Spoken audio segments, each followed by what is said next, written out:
Friends, myself Sunika Yadav. It is our lecture number 39.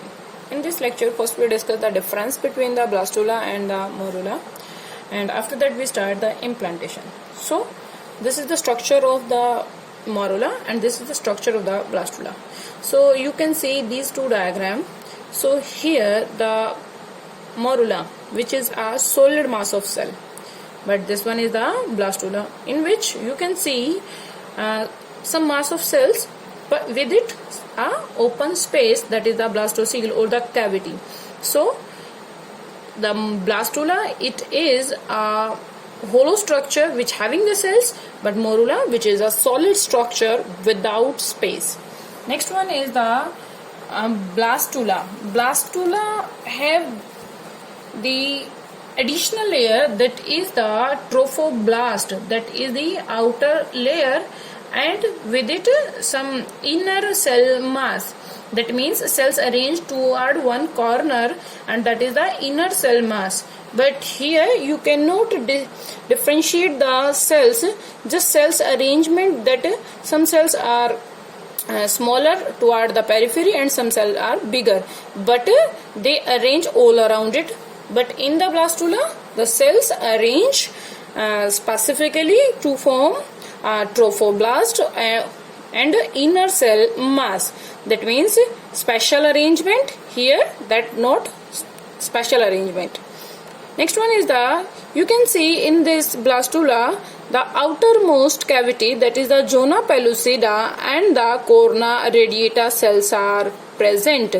But here you can see a half membrane of this blue line, that means zona pellucida lost, because when this blastula take nutrient from the fetus or the from the endometrium of the mother uterus, so that time the size of the blastula goes on increasing and rupturing of the zona pellucida takes place. But in the morula, the zona pellucida intact and that membrane is as it is. So these are the two structures in which morula having near about 16 to 32 celled, and blastula it having again 32 to 64 celled, but their arrangement are different, and their cells arrangement, specifically morula is the solid mass and blastula, that is the hollow mass of cell.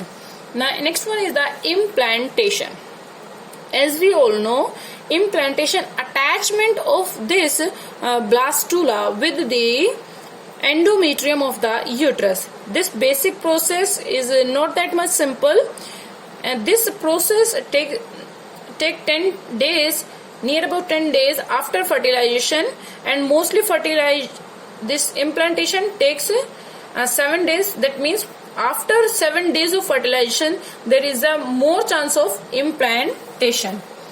So what are the mechanism, or what is the first sign which we can identify that implantation takes place? That means a local stromal oedema appear in the endometrium when it contact with the blastula. That means some kind of swelling appear in the endometrium wall, and that is the first sign of the implantation. Here you can see in this diagram, this is the blastula. Blastula, where these are the trophoblast cells, these are the inner cell mass, and here the trophoblast cells, they take nutrient from the nearby cells which showing swelling, and that is known as the decidual cells. The swelling is the first sign, and that sign appear in the decidual cells. So what are the decidual cell reactions? The reactions which appear or which show some changes in the endometrium wall when the blastula attaches with the endometrium. So the first change, that is permeability. Permeability, that means exchange of material that goes on increasing. Permeability of the blood vessels in the wall of the endometrium goes on increasing. That means these are the blood vessels, they take more nutrient from the body part and it supply to the blastula. Next one is the fibroblast cells. They change into the glycogen filled cells because glycogen is the reserve food material, and this glycogen is needed by this developing blastula. And the next one is the endometrium get rupture because here the chorionic villi they start developing, and these chorionic villi start developing and they encircle the complete blastula. So these chorionic villi they start penetrating the mother tissue. After attachment, the complete blastocyst covered by the covered with the chorionic villi will supply more and more nutrient to the inner cell mass.